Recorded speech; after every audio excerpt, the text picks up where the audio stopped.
Aleluya, bendito el nombre del Señor. Gloria a Dios.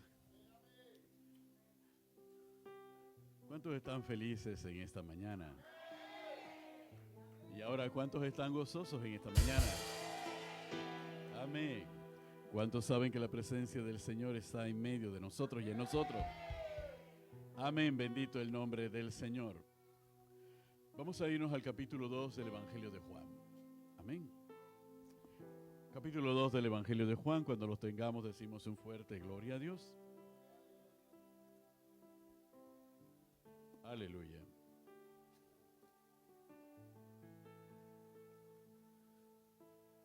Nos dice la palabra del Señor de la siguiente manera en el capítulo 2 del Evangelio de Juan.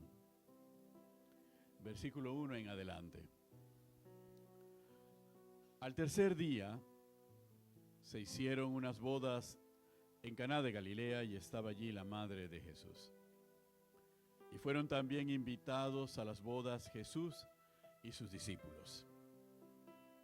Y faltando el vino, la madre de Jesús le dijo: no tienen vino. Jesús le dijo: ¿qué tienes conmigo, mujer? Aún no ha venido mi hora. Su madre dijo a los que servían: haced todo lo que os dijere. Y estaban allí 6 tinajas de piedra para agua conforme al rito de la purificación de los judíos, y en cada una de las cuales cabían 2 o 3 cántaros. Jesús les dijo: llenad estas tinajas de agua, y las llenaron hasta arriba. Entonces les dijo: sacad ahora y llevadlo al maestresala. Y se lo llevaron. Cuando el maestresala probó el agua hecha vino, sin saber él de dónde era, aunque lo sabían los sirvientes que habían sacado el agua, llamó al esposo y le dijo: todo hombre sirve primero el buen vino, y cuando ya han bebido mucho, entonces el inferior, mas tú has reservado el buen vino hasta ahora. Este principio de señales hizo Jesús en Caná de Galilea y manifestó su gloria, y sus discípulos creyeron en él.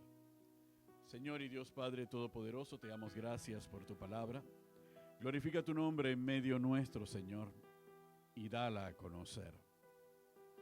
Señor, mira nuestros corazones, oh Dios, corazones agradecidos por tu misericordia y por tu amor. Corazones agradecidos por las veces que nos has librado del mal y nos has guardado de caer, porque tú eres el que nos ha sostenido en tiempos de tribulación, en tiempos de prueba y en tiempos de aflicción. Señor, levántanos y fortalécenos una vez más. Renuévanos y llénanos de tu presencia y de tu gracia, Señor. Padre, usa esta vasija de barro como un instrumento de honra en tus manos para bendecir a tu pueblo. En el nombre de Jesús, amén y amén. Podemos sentarnos, iglesia. Gloria a Dios. Aleluya. Bendito el nombre del Señor. Tal vez el capítulo 2 del Evangelio de Juan sea el capítulo que une al pueblo de Dios con el pueblo incrédulo o impío. Amén. Por razones diferentes. Nosotros porque discernimos el poder de Dios y de Cristo Jesús. Y los borrachos porque el primer milagro de nuestro Señor Jesucristo fue convertir el agua en vino. Aleluya. Sin embargo, la razón de ser de este capítulo 2 es significativo. Y uno se preguntará, pero ¿por qué Cristo Jesús inicia su primer milagro de esa manera? Y es que todo servicio tiene un propósito. Diga el que está a su lado, todo servicio tiene un propósito. Y todo servicio lleva un mensaje. Todo servicio lleva un mensaje, dígaselo. Todo servicio lleva un mensaje. No servimos por servir, porque servimos siendo guiados por el Espíritu Santo. Amén. Nuestro Señor Jesucristo nos enseña en este capítulo 2 muchas cosas. Y muchos detalles sobreabundan en este capítulo 2. Prácticamente, si uno se detiene a leer detenidamente el capítulo 2, hasta donde lo hemos llevado, uno se da cuenta que todo el plan de salvación estaba estructurado en ese solo acto. Todo. No dejó nada por fuera. Todo estaba estructurado allí. ¿Cómo habríamos de comportarnos nosotros? ¿Cómo nos comportaríamos nosotros? Lo que Él habría de hacer por nosotros. El poder de Él a favor de nosotros. El amor de Él a favor de nosotros. La promesa de Él a través de nosotros. El cumplimiento de esa promesa. El fin de los tiempos. ¿Cómo se daría y por qué se daría y para quiénes se daría? Y la bendición que todos nos recibiremos a través de nuestro Señor Jesucristo. ¿Cuántos dicen amén? Así que vámonos brevemente a ver ese capítulo 2. El contexto del capítulo 2 está claro. Se trata de unas bodas. ¿Ok? Y unas bodas es una fiesta o es una celebración. Y en esa celebración no solamente están presentes los personajes principales de la boda, que son el novio y la novia, ¿ok? Sino que está un contexto, la familia del novio, la familia de la novia, los amigos del novio, los amigos de la novia, los conocidos del novio, los vecinos del novio, etcétera, etcétera. Todos están allí. Y las celebraciones hebreas de la boda no son como nuestras celebraciones. Nosotros nos casamos y tenemos una fiesta y ahí terminó todo. Las celebraciones hebreas duraban hasta una semana. ¿Cuántos dicen aleluya? Amén. Unas semanas de celebraciones de boda. Pero esas celebraciones de boda no solamente eran un contexto social. A veces nosotros pensamos que las bodas son una reunión de carácter social, una fiesta de carácter social. En las celebraciones hebreas del matrimonio era un contexto también espiritual y de profundo significado. Cuando nosotros vemos y nos sumergimos en la cultura hebrea, nosotros comprenderemos todos los acontecimientos que se dieron en las bodas de Caná de Galilea. Y que cada acto que realizó nuestro Señor Jesucristo fue un acto prescrito, establecido y con un propósito y un fin específico. ¿Cuántos dicen amén? Aleluya, bendito el nombre del Señor. Cuando se da ese contexto de la boda, resulta ser que en llegado momento se había acabado el vino. Y si el vino se acabó, también se acabó la fiesta. Entonces esa era una preocupación, pero en la cultura hebrea, el que la festividad no pudiese seguir porque el vino se había acabado, era un acto que deshonraba a la familia responsable de llevar adelante el matrimonio. Deshonraba inclusive al novio y deshonraba a la novia. ¿Por qué? Porque no habían hecho diligentemente lo necesario para que todos pudieran compartir el gozo de la celebración en la cual estaban siendo invitados. Habían sido no buenos hospedadores y no buenos anfitriones de las personas. No los habían atendido ni los habían servido pensando precisamente en que ellos participarían de la felicidad y del gozo de la pareja. ¿Cuántos dicen amén? Así que la situación era una situación deshonrosa, lo que se había acontecido. Pero lo más importante de esto es que en esa situación, en esas bodas, había sido invitada María, también había sido invitado Jesús y había sido invitados los discípulos. Ahí hay un detalle muy específico. Podemos tal vez entender por qué María fue invitada. Podemos entender por qué Jesús fue invitado. Porque posiblemente en las bodas siempre se invitaba a los familiares, a la familia cercana. Y los responsables del vino y responsables de todos los aspectos que tienen que ver con la boda, podía ser la familia de la novia o la familia del novio. En este caso, el novio era el responsable de proveer el vino necesario para que la festividad pudiera llegar hasta el séptimo día. Sin embargo, cuando todo eso se está aconteciendo, la preocupación de María es que, ¿qué van a decir del anfitrión? ¿Qué van a decir de la boda? Pero Jesús fue invitado con sus discípulos y eso no es habitual. No era habitual que uno invitara a una persona y que le dijera que trajera toda su camarilla junto con él, cuando ni el novio ni la novia conocían a la camarilla. Es decir, usted muchas veces se ha metido en una celebración, en una fiesta, y se ha llevado un montón de paracaídas que no los invitaron, pero como lo invitaron a usted, a los otros, para no hacerle un desaire a usted, se tienen que aguantar a los 14 que vienen con usted. Y el detalle es que el anfitrión había planificado cuánta comida tenía que distribuirle, así que estaba pensando en su plato, pero no en los 14 platos que venían con usted. ¿A cuántos le ha pasado eso? Aleluya. ¿Y cuántos han sido de eso? Aleluya. Gloria a Dios. Entonces esas eran situaciones personales. Pero en la cultura hebrea, en las bodas habían invitados de honor. Y cuando alguien era invitado de honor, se permitía que el invitado de honor pudiera llevar a todo un séquito que lo acompañara. En este caso, solamente por la descripción específica de la palabra del Señor, que dice que fue invitado Jesús y sus discípulos, significa que el invitado de honor en esa boda era nuestro Señor Jesucristo. ¿Cuántos dicen amén? ¿Cuántas veces nosotros hemos invitado a Cristo Jesús a nuestro hogar? ¿Cuántas veces lo hemos invitado a nuestra casa? ¿Cuántas veces le hemos dado a Él el placer principal en todos los actos que nosotros realizamos? Los buenos, los malos, los felices y los no tan felices. ¿Cuántas veces lo hemos hecho? Bueno, este hombre y esta mujer hicieron eso. Trajeron a Jesús y lo invitaron como invitado de honor. Pero el invitado de honor en la cultura hebrea no es como el invitado de honor que uno hace en nuestra cultura. Cuando vienes a un invitado de honor, lo pones en una silla para que todo el mundo lo vea y para que todo el mundo lo aplauda. Y si te acuerdas, los mencionas en la noche. Y que, y el que está ahí, que te están viendo, es el invitado de honor. Pues ya sabía, porque no era de la familia. Entonces, pero el invitado de honor en los matrimonios y en las bodas hebreas tenía una responsabilidad espiritual. ¿Cuántos dicen amén? Bien, vamos a ver esa responsabilidad espiritual posteriormente. Pero lo más significativo es que Cristo todo lo hizo con un propósito. El agua y las tinajas que contenían el agua era el agua para la purificación. Era el agua que se eran utilizado en todos los hogares hebreos para poder limpiarse las manos y poder participar de los alimentos y poder participar de tantas cosas. Esa agua no se podía utilizar para beber.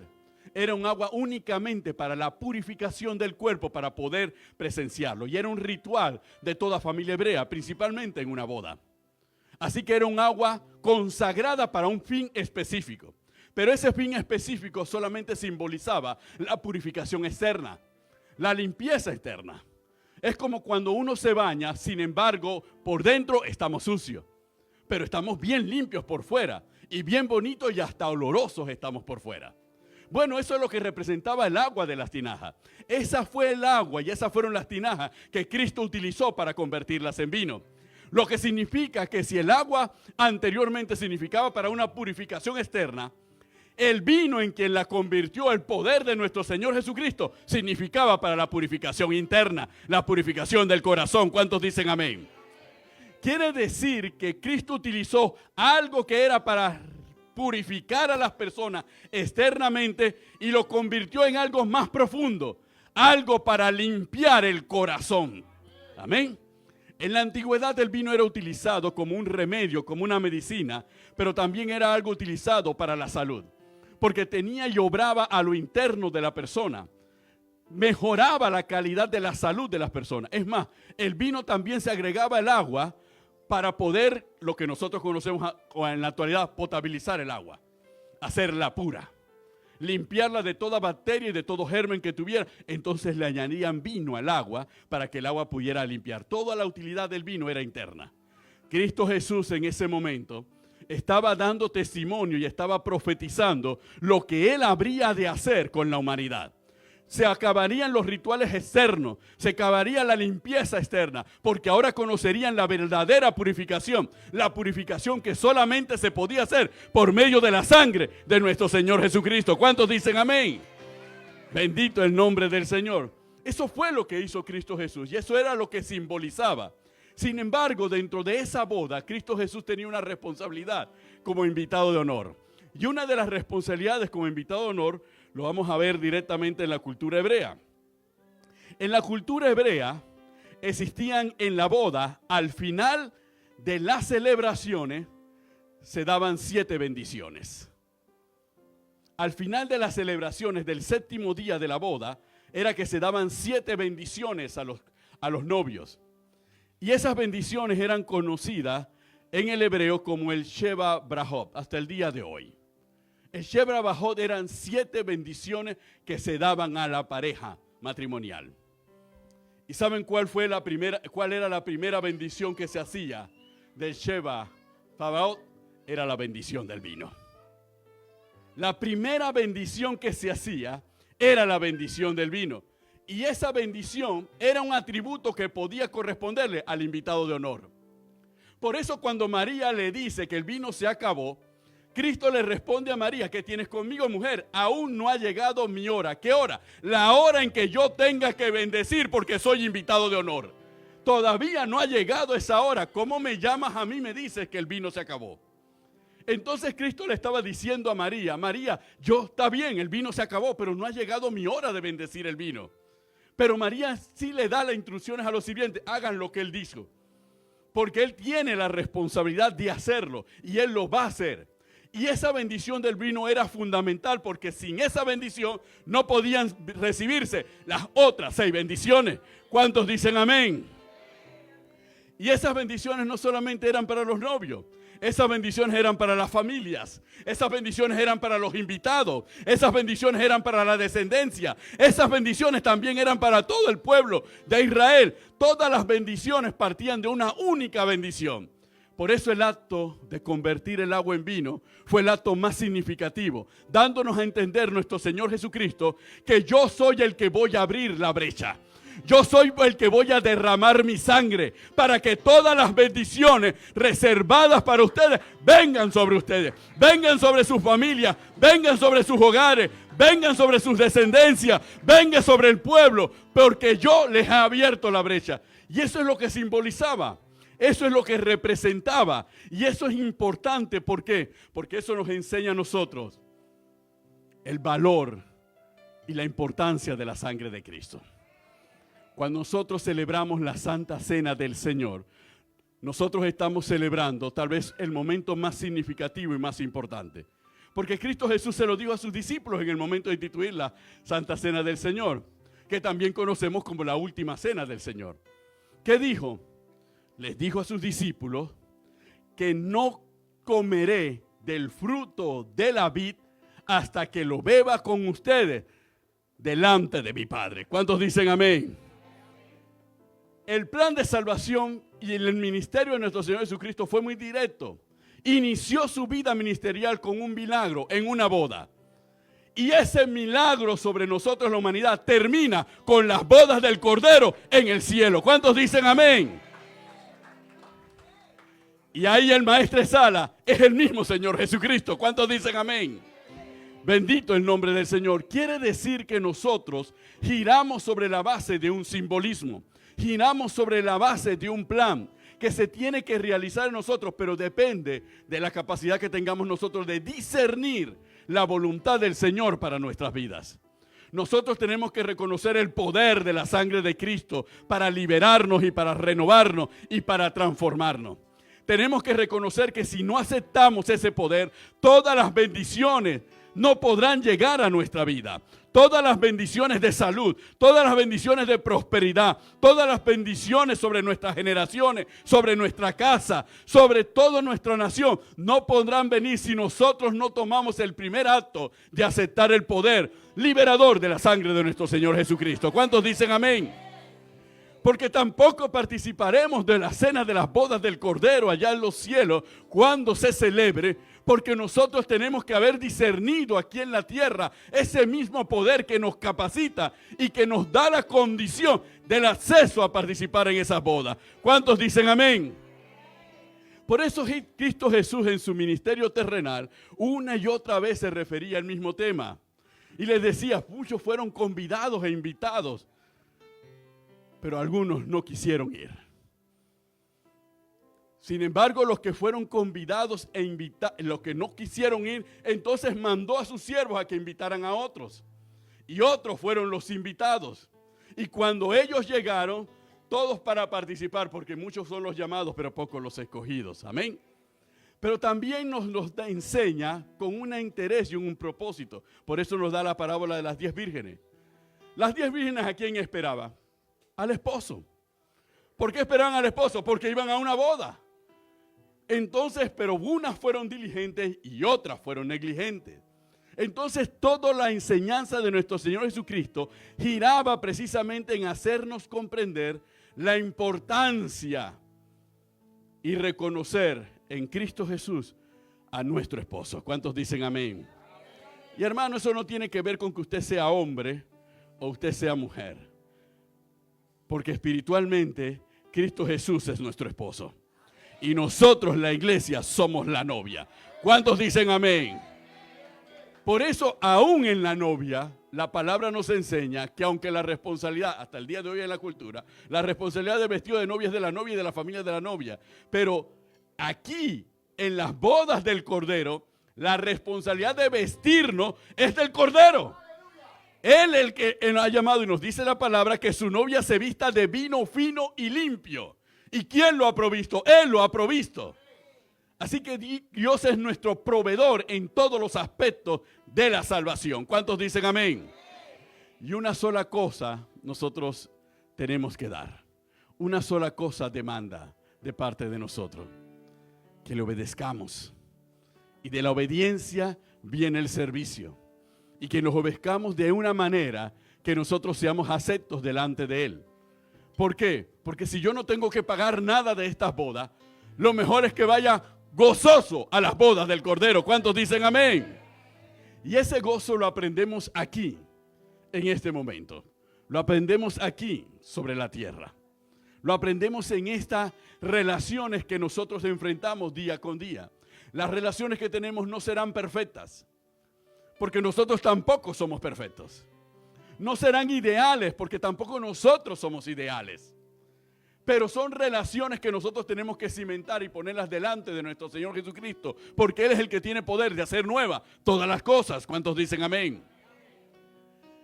Los discípulos que fueron allí y que acompañaron a Jesucristo a las bodas de Caná, cuando ellos vieron el milagro, entonces ellos creyeron.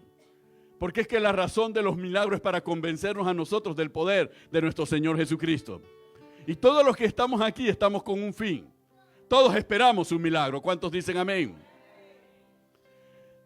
Todos quisiéramos estar en ese momento y también recibir el milagro. Y también maravillarnos con el milagro. Pero cuando un invitado era invitado a la boda, no iba de cualquier manera. ¿Cuántos dicen amén? Iba con el atavío correspondiente. ¿No es así hasta el día de hoy? Si a ti te invitan a una fiesta, y a una fiesta que es una boda que es bastante solemne, ¿tú de qué manera vas a ir vestido? ¿Vas a ir vestido como cuando vas a la tienda del chinito, como vas al supermercado? ¿O cuando barres la terraza o el estacionamiento y le echas agua? No, vas a ir bien vestido. Porque el vestido significa que yo me tengo que revestir para verme lo más pulcro y lo más hermoso. Pero eso es totalmente interno. Pero en estas bodas yo tengo que preocuparme porque mi corazón esté plenamente santificado delante de la presencia del Señor. Porque yo estoy honrando a aquel que me invitó. Porque si Él es santo, yo estoy llamado también a ser santo. ¿Cuántos dicen amén? Bendito el nombre del Señor. Esta es la razón de ser de todo el proceso de enseñanza de nuestro Señor Jesucristo en los evangelios. Aun cuando les enseñó a sus discípulos la importancia de lavarse los pies, aun cuando se los enseñó, todo tenía una razón de ser. Ahí utilizó el agua que era para la purificación, para lavarse los pies, dándole un simbolismo de servicio por un lado, pero también de santidad por el otro lado. ¿Cuántos dicen amén? ¿Y por qué de santidad? Porque Él se lo dijo claramente a Pedro. Todo aquel que ha sido limpiado solamente se le debe lavar, le falta una sola cosa, los pies. ¿Y por qué solamente los pies? Porque se supone que el resto está limpio.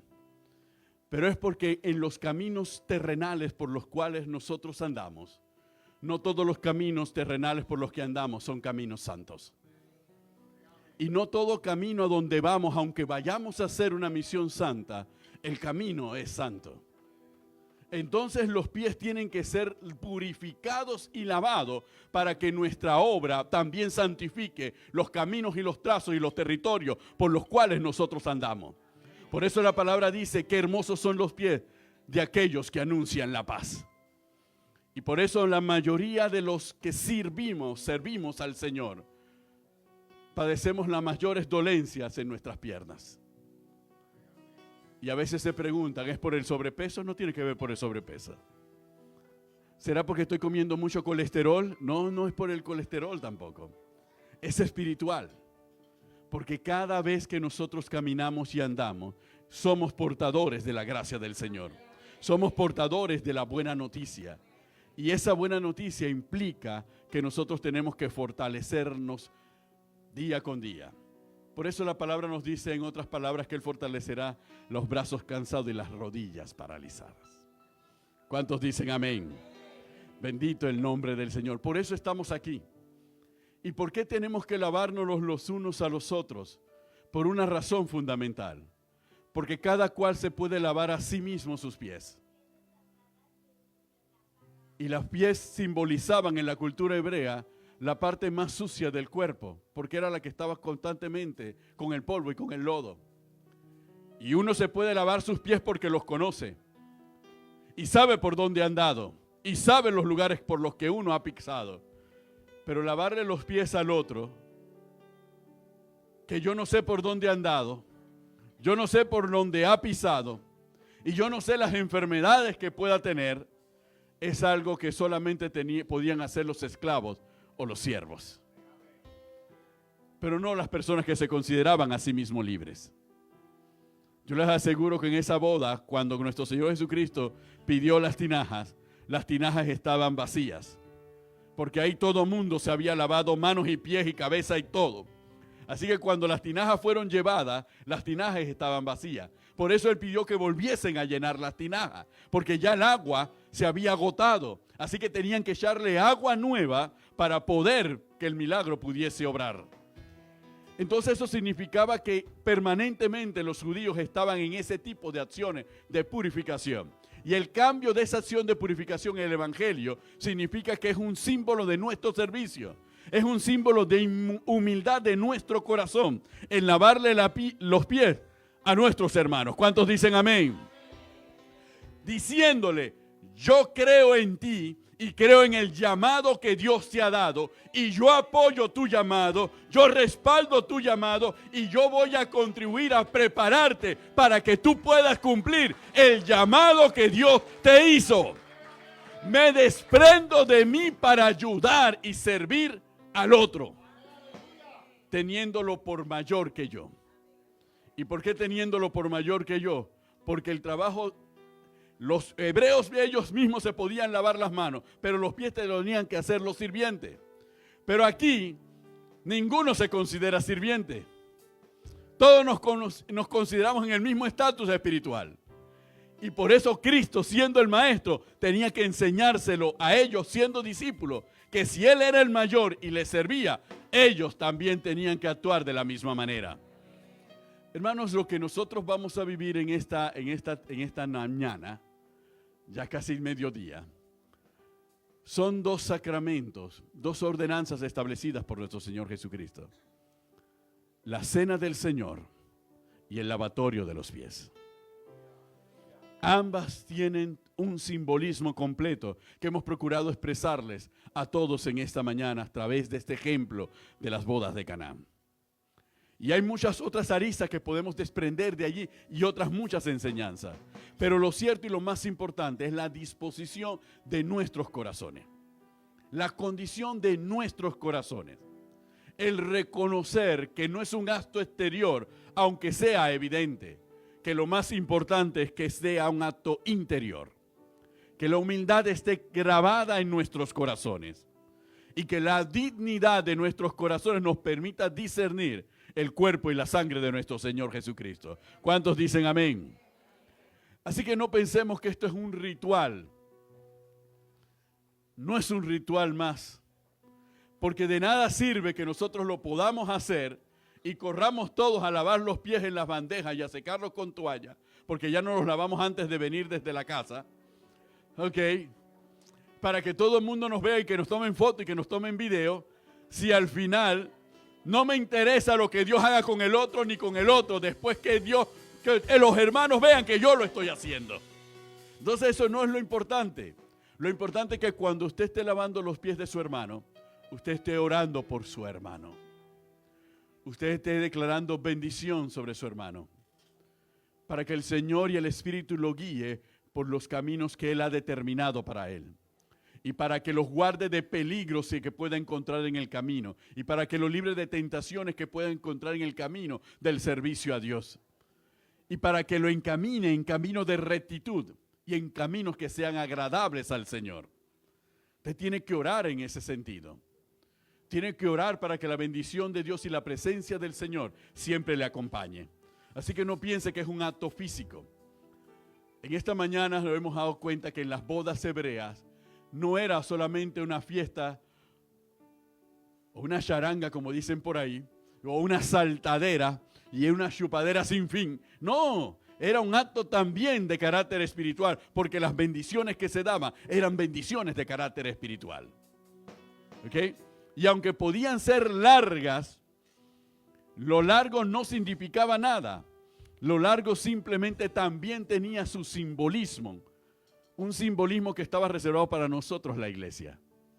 Porque nosotros también vamos a participar de unas bodas. Y nosotros vamos a ser la novia en esas bodas. Y vamos a comer en esas bodas. Y vamos a beber en esas bodas. Y el novio es nuestro Señor Jesucristo. Y nosotros estaremos en su presencia. Y estarán en su presencia, ¿por qué? Porque habremos practicado aquí en la tierra lo que Él nos ordenó que practicásemos. ¿Cuántos dicen amén? Bendito el nombre del Señor. Aleluya. Gloria a Dios. Así que vamos a ponernos de pie.